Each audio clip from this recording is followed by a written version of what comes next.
welcome back to my channel. Cũng là mấy quay nên là thuần đều đấy. Sẽ hay. Bây là interesting sự của mày, bây là này la của mày, khả năng entertaining sự của mày toàn thiệt sự này.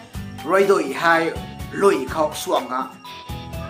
Tôi bây giờ mình xuống số tụi mày thay món này nữa ấy. Mấy tông video hay quay họ giáo thêm này xoay mình thay mình ấy. Cũng là xuống mấy tông process để cũng chỉ số tụi mình ấy. Giáo thôi. Cũng là nhiều vậy rồi đổi hay cũng là tu, ai cũng là xuống tu mình anh nhiều vậy này lùi cũng là xuống tu mình experience để sao mình hay thế. Comment có thể comment là vô làm thôi. I love reading your comments. Thì bây giờ này like, bây giờ sang ngày ấy. So without any delay, let's get started. Tao hay rồi đuổi liều ta hàng sang đặc họ tập đồng thế. Cũng là tinh màu là tinh xí thêm thôi. Video quality này gà mà không đến nổi. Đó chưa? Hi. Cái gì của đấy, cái gì của đấy? Cái gì của nạ lầy này hả?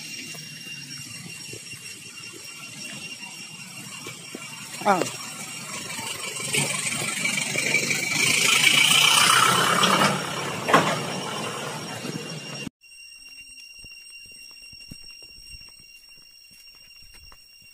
Thầy đặt gì hơn mình đây?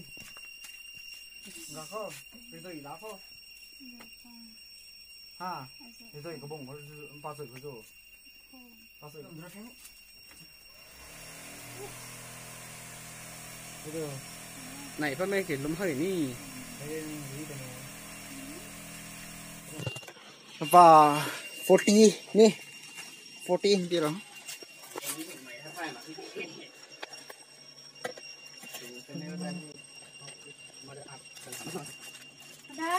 Ada tak? Hmm. 40. Rồi, 7 minuit. Ông xi làm thôi. Ông gai mãi này nè, liều váy mãi này. Thank you. Chào hai. Rồi đuổi liều loài pana trong đặc có tống tông thế, mi hít xì rồi đuổi thế. Cái khủng mà.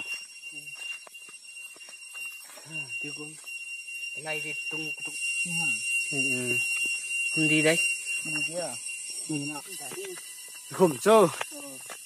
Tao lại khủng là bari thay, mình là khủng thay, lại khủng tên cao thế, cái nào người đó mình là khủng, tụi bây giờ nó cao số, tụi mình thấy comment sang cái nó hello không bố, giờ là na, lại khủng tụi mày hay là bari thay. Tao hay lại khủng làm thế, mình khủng hay rồi na, cái ghế này thôi, lại khủng có, thiên nội có số mình số.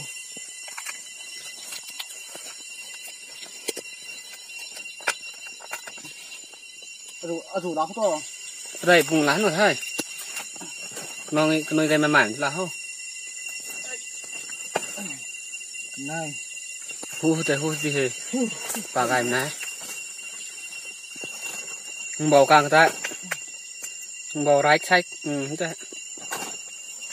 Thế. Thấy đi.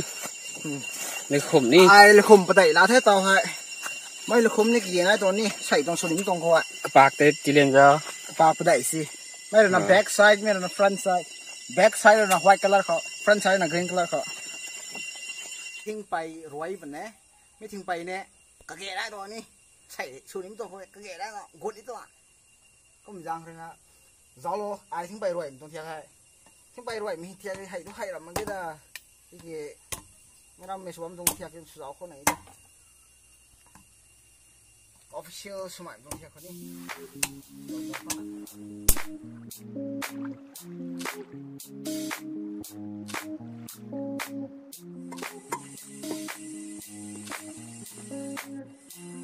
Nih. Nih. Ini terang ini kan.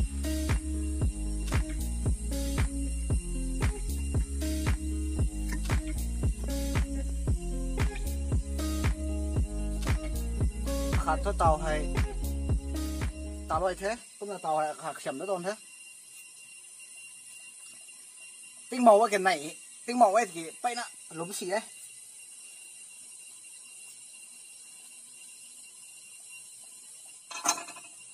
Lúm bông hết gì?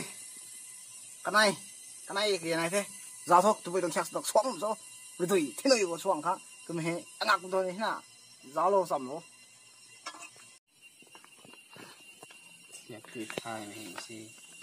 Lười độc, cao đẹp rất hay. Lười độc này à, lười độc này à. Lười độc là cao em ta hay.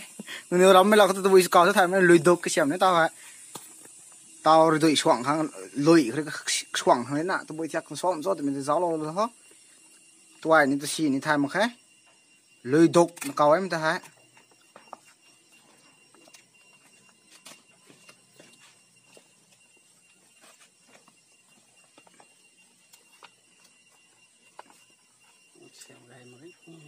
lùi sẵn cái sẵn vài đó hao lùi mà thôi đi sẵn đó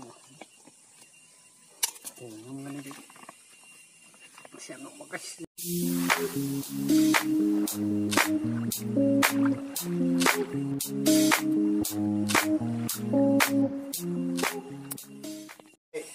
tao hay lùi tao hay lùi đục cái xem nói thế cũng là tao hay xoang cái mẹ mới hay cái lại cũng toàn thế mới rồi nè mấy tuần hay lâu nó xoang mình thế mới được đuổi thế mới đuổi hay không bạc quả mình thế còn nằm nói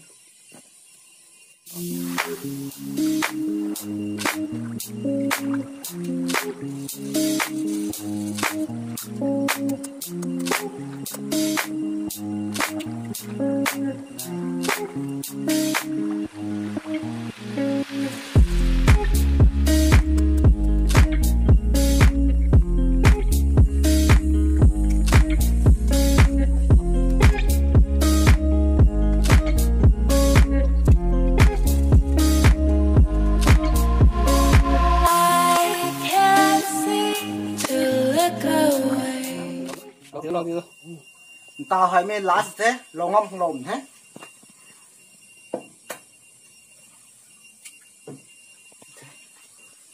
thế này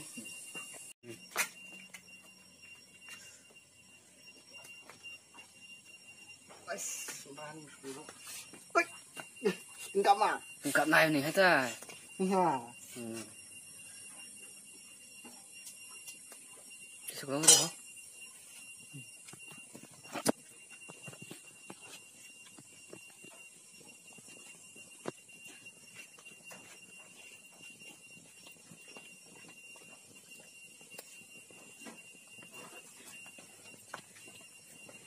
cậu này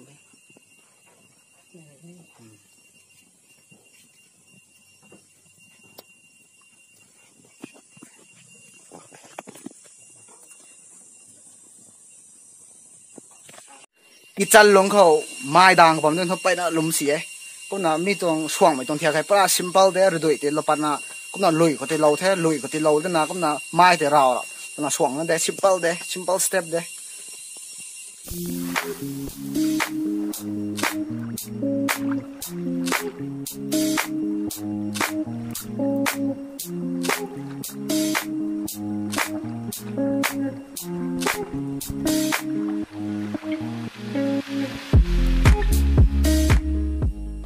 tao hay min dai cũng thế mấy hay xoang cũng thế mấy hay xoang cũng thế natural thế mấy hay xoang min dai cũng thế mới thấy vậy nó khoa lố mấy xoang min là tu đâm đấy tu mình này giáo lố à min dai cũng thế min dai cũng thế thấy vậy nó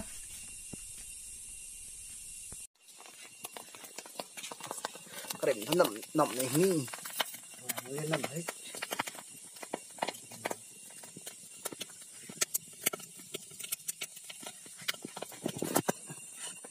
ai làm sao nó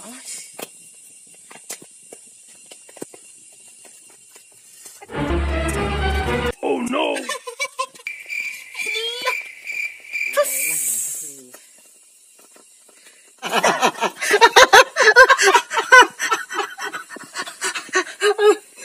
ada xoay đè không có lát đầu nó lên ra đi thế bộ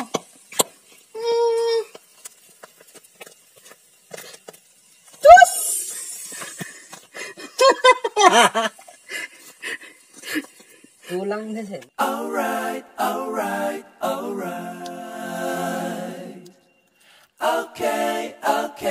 okay alright xí lăng nè rồi đuổi xuồng mấy tay cá lát thế mà cá lát của anh tinh lâu mà khai thì cái pai mà cái sau mình sẽ quayนั่น diễn mùi đây cái lăng này theo tàu liềm bắt mình hại cũng chỉ để bắp rau có đồng máu thì cũng số có đồng máu thì thế nào it's not a matter of quantity it's a matter of quality and taste ni flavor bắp rau mấy tàu hại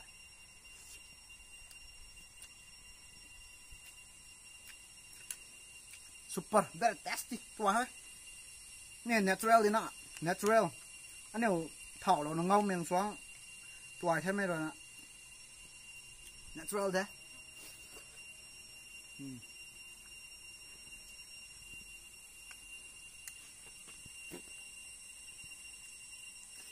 Chẳng ăn bằng ngắm thì nơi mai ra mắm nó bay lông nhá.